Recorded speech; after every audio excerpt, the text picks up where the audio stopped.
An Antechinus in the Attic, the story of the travelling alphabet. Hello, my name is Prue Simmons and I'm a zoologist and the Threatened Species Consultant for the Schools Broadcasting Network. Today I'm here with my good friend Wildfire the Literary Llama to introduce an amazing new book to you. It's called An Antechinus in the Attic. This delightful book, written by award-winning radio producer Vian Michon and illustrated by the incredibly talented Mike Mollard, is an engaging, fun and educational A to Z of over 70 unique Australian species. This book contains a beautiful foreword by Dr. Jane Goodall, the renowned wildlife ecologist, and I'd love to read a small excerpt of it to you right now. She says, "The species described here, and many others, desperately need our help today. If we do not help to conserve them, they could become extinct. And who knows how many of the young people who read this book will become the next generation of conservationists, scientists, nature photographers, and of course, storytellers. The lovers of animals, the protectors of the natural world, the activists who work to raise awareness and introduce legislation, to save the heritage before it is too late. The most important message I have for everyone is the cornerstone of our program for young people everywhere. Remember that every day you live, you make an impact on the planet, and you can choose what sort of impact you make. Together, we can create a kinder and more compassionate world, where head and heart work in harmony, and where we respect each other, the animals with whom we share the planet, and the places where they live." Isn't that right, Wildy? I am sure this book will help us reach that world before it is too late. Beautiful words from Dr. Jane Goodall. So today, Wildfire and I, along with the help of lots of our friends from around the world, are going to read this beautiful book to you and introduce it to you. So, let's get started with this delightful tale. Are you ready, Wildfire? Let's go. One day, when visiting their Auntie Agnes and Uncle Zach, their nieces Bella and Chloe, and nephews Xavier and Yuri, discovered a rather unusually crowded house, with rather unusual gaggle of house guests.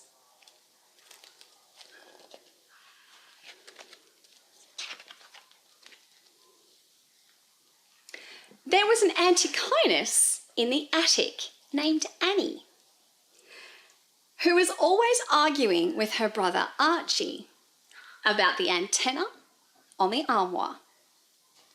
And now I'm going to hand the book over to Gary, who's going to continue the story from page B.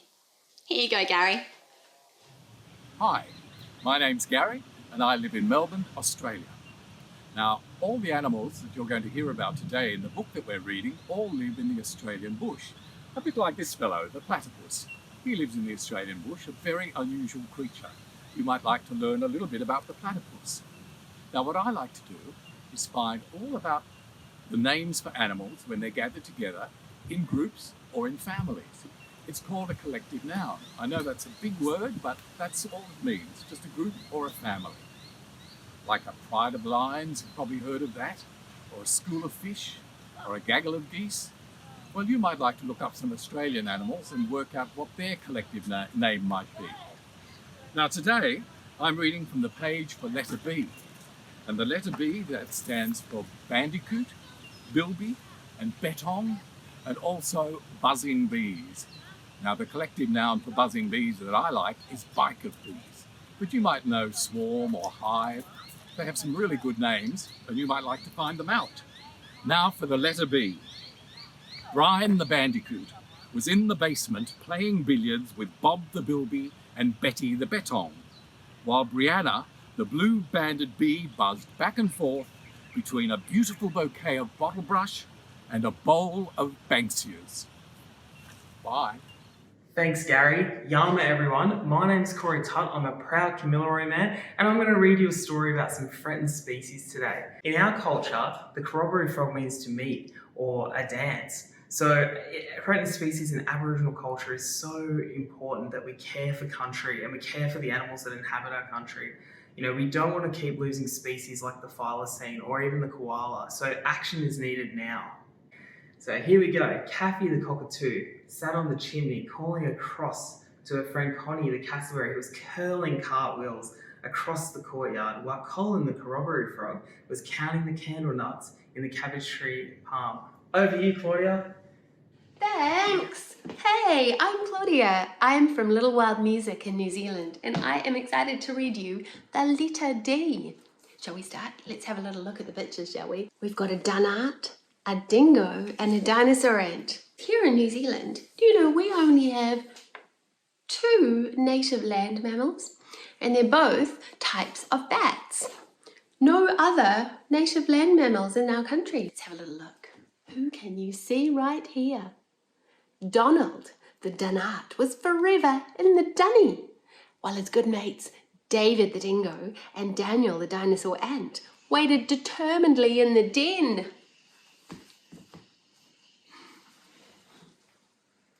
Thank you. Hello, Captain Festus McBoyle here from New Zealand. I am 1/3 of a vaudeville musical comedy troupe that travels all over the place doing theatre and festival shows all over New Zealand and parts of Australia. And I've been sent a wonderful new book. Edith the emu and Eddie the echidna, was that echidna? I don't know, were eating 11 enormous eclairs on the estrade with Ethan the eastern curlew. Goodness me, I do like a good eclair. Here you go. Thank you, Captain. I'm Dr. Jen. This is Dr. Marissa, and we have just returned from the largest ever women-only expedition to Antarctica. And look what I've got here. I have the F page. So I'm delighted to tell you that Fred and Fran, the flying foxes, were playing frisbee in the field with Franco, the frill-necked lizard. What a wonderful book and page. And of course, there aren't any flying foxes or frilled-necked lizards in Antarctica, but we saw amazing wildlife like whales, penguins, and soaring albatrosses. Which was your favourite, Jen? Oh, it's too hard, Marissa. It was all incredible, but maybe the elephant seals or the orcas, I think. Absolutely beautiful animals. Now, while remote Antarctica and its wildlife do still suffer from threats like climate change and overfishing, but there are ways we can all help, like living as sustainable a life as possible and keeping pollution out of our oceans, like blowing bubbles, not balloons, at outdoor events to help save our seabirds. So even though it feels like Antarctica is a long way away, every little thing that we do can make a difference to this incredibly important part of the planet. And Marissa, speaking of far away, do you know where we're handing to next? It is over to the Cook Islands. So here you go, Nan.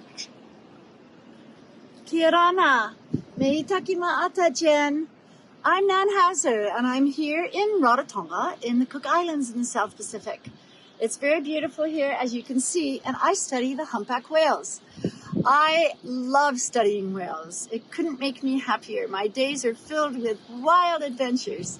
But our population of humpback whales here are on the endangered species list. They are the last of the migratory population of humpbacks that are on the endangered species list. We also have endangered birds here. We have the kakirore, we have the kopeka, and we have the kukupa. And they are beautiful, but they're endemic to just the Cook Islands. But this book is so perfect because that's what it's about, threatened and endangered species. So I'm going to read a page to you from this book, and I get the page that is G.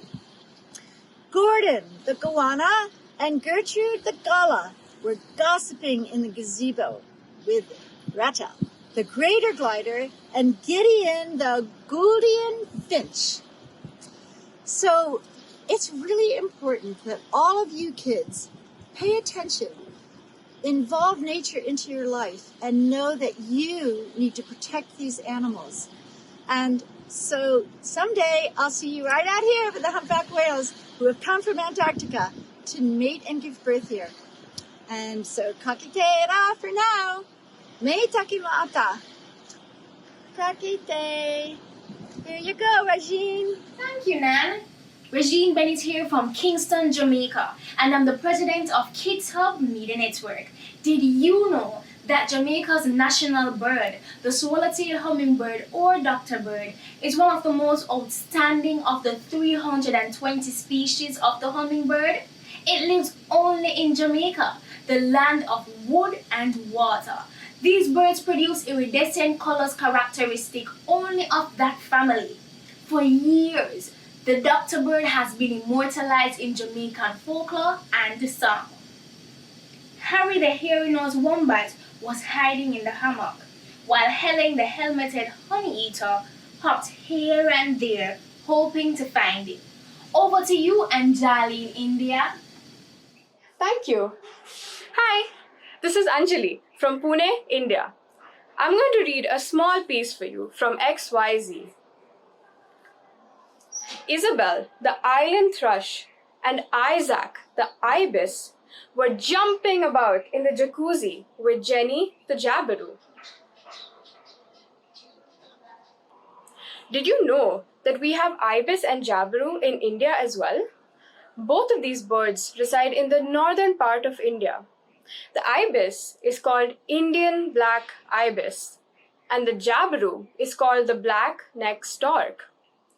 They both live near marshes and wetlands. Now, off to Dean. Bye. Thanks, Anjali. Appreciate that very much. Hi, I'm Dean, originally from Melbourne, now living in beautiful Chiang Mai in northern Thailand. Right behind me, I've got Doi Satep, and if you look closely, right about where my hand's pointing is the Royal Summer Palace. And of course, that's where the king spends his time when he's in the north of Thailand. And I've got the letter K. There it is. Kirsty the kangaroo, Kenny the koala, and Katie the kookaburra were cooking kale and kohlrabi in the kitchen. This is for Lena and Brian. Hey, Lena, Brian, this is for you.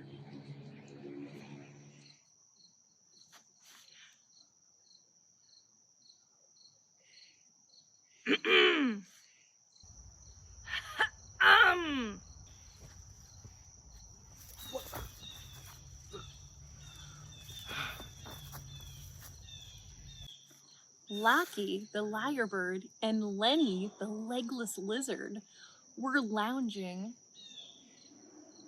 on the lawn.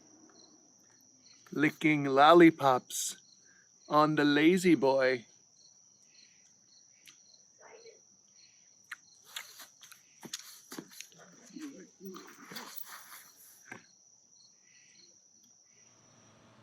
Thank you so much, Lena and Brian. Hello, everybody. This is Matthew Mayer, coming to you from the United States in Omaha, Nebraska. And I'm so excited to be reading this amazing book by my friend, Yarn. And I have the letter M. And so I want to read to you the M. Michael, the mangrove monitor, and Mandy, the magpie, were on the mezzanine making mad music. I'm kind of a music guy, so I really like that. With maracas and mandolins, while Millie the mulgara and Marcy the marsupial mole made mud pies on the masonry. Now you know it's a good story when we've got marsupials and magpies playing music. And so not only is this beautiful book about all these amazing wildlife of animals, it's a thrill to be joining you, to know that some of these animals are also playing music. And now I want to turn this over to Charity. Charity, here you go, in Florida.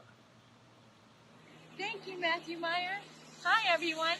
This is Charity, aka Love Infinity with Positive Impact Life, coming to you today from one of the best beaches in the world, Clearwater Beach, Florida, USA, with the letter N today. So here we go. Nina, the numbat, and Neville, the Nobi dragon, were noshing nachos on the nesting tables with Natalie, the night parrot. Oh, that sounds delicious and fun. That's one of my favorite snacks, nachos. I love taking corn chips, putting a ton of cheese on it, putting it in the oven or the microwave, melting all the cheese, taking it out, putting a whole bunch of lettuce on it, and then noshing them on a nesting table. Check out the picture again. Check out the beautiful beach behind me, Clearwater Beach, Florida. And now it's time to hand off to DJ Willie Wow. Hello, boys and girls. This is DJ Willie Wow. I am here, and the book reading begins right now with An Antechinus in the Attic, written by Bjorn Michon, illustrated by Mike Millard, and giving us a stirring forward is Dr. Jane Goodall. I've met plenty of animals in my travels. I've never met an orange-bellied parrot. I haven't met an Otway snail before. So I guess because they're endangered species, we need to preserve their environment to make sure that these animals thrive for a better future so we can enjoy them and they can be a part of our amazing world. But hey, I'm stuck with the letter O. And O comes after the letter N. So now it's on me to read from this amazing book. Octavia, the olive python, and Ozzy, the osprey, were playing oboes on the ottomans as Oscar the Otway snail sang an ode to Ophelia, the orange-bellied parrot. And take a look at this. Look at this illustration. As you can see here, that python and that bird, and those birds are enjoying singing in music and having awesome fun in their natural habitats, making beautiful music. Thank you, everyone. This is us traveling through the alphabet with rare endangered species to make sure we have a better world for everyone today. So now I'm going to pass this on to our next person that's going to cover the next letter in the alphabet of this amazing book, An Antechinus in the Attic. Here you go. Thank you. Hi, I'm Marcel, and I'm in Amsterdam, in the Netherlands, which is a very small country in Europe. By the way, I've been to Australia. Beautiful country and lovely animals. I saw snakes, spiders, koalas, crocodiles, and of course, many kangaroos. Here in the Netherlands, our animals are quite different. For example, we have those cute hairy otters here. They are endangered, unfortunately. Like Australia, we have snakes. Also, those are endangered, so we should do everything we can to protect them. Well, I'm going to read you the letter P. Listen, please. Percy, the pygmy possum, was in the pantry picking prunes out of the pudding. And Penny the platypus was on the porch playing pick-up sticks with Poppy, the pink slug. Would you like to know how the story sounds in my language? Listen, maybe you can recognize some words. Percy de buidelrat zat in de voorraadkast pruimen te vissen uit de pudding. En Penny het vogelbekdier zat op de veranda Mikado te spelen met Poppy, de roze naakslak. That's it, guys. Bye bye. Hi, my name is Dr. Paul Ramos, and I'm a wildlife vet. I'm both Australian and American, but I'm coming to you from the Cotswolds of England. And I want to read to you the letter Q. Thanks. Right, so the letter Q starts with Quentin the quokka was tossing quoits on a quilt, while Queenie the quoll quaffed a quandong, quince, and quinoa quiche. Now, the two animals here, the quokka and the quoll, what do you think about them?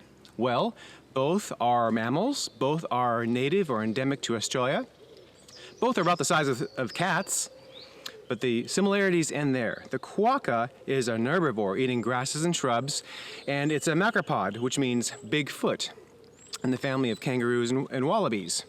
While the quoll is a carnivore, and as such is a really, really important part of the ecosystem as a predator, eating or taking sort of making sure the levels of your invertebrates and small mammals are under control. So they're really, really important to protect. Off to you, Kyle. Thanks very much, Paul. Robert, the rock wallaby, was rollicking on the roof, while Rachel, the rainbow lorikeet, and Ricky, the rabbit rat, were reading in the rafters. Look at that. On the roof, up in the rafters. You know, I wrote a song about some wallabies here in Ireland. They're called the Irish wallabies. Well, they live on the island of Lambay. It's a stone's throw from Dublin, you see. And there's deer, grey seal, and there's seabirds galore, hanging out with the wild wallabies. I'll stop there. I don't want to hold up the show. David, here, it's a big long reach across the Atlantic. There we go. Thanks, Kyle. I love this song, by the way. And who knew there were wallabies in Ireland? Hi, I'm David Reynolds. I'm from Vancouver, Canada. And right next to me, I've got my 3 little sugar gliders. I'll be showing you more of them later, but there they are, right in there. Can you see them? The one in the front, Sugar. The one on the right is Cookie. She's going to sleep right now. And the one on the left is Boo Boo. They're a nice little rescued family. Anyway, I'll be reading this page of the book. And on this page, there's a sugar glider right over there. All right, so here we go.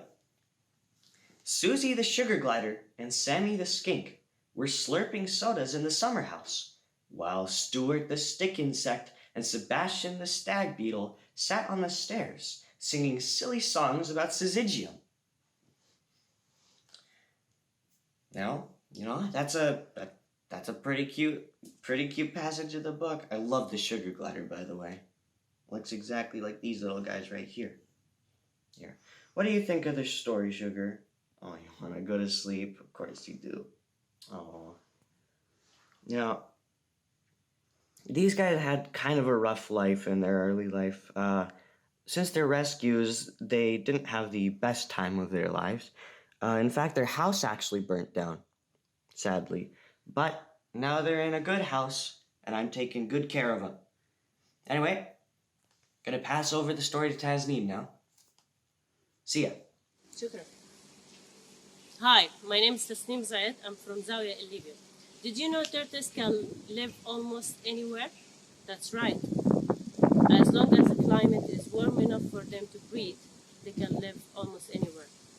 Unfortunately, tortoises are endangered because people are taking them from their homeland to places that are environmentally inconvenient for them to live in.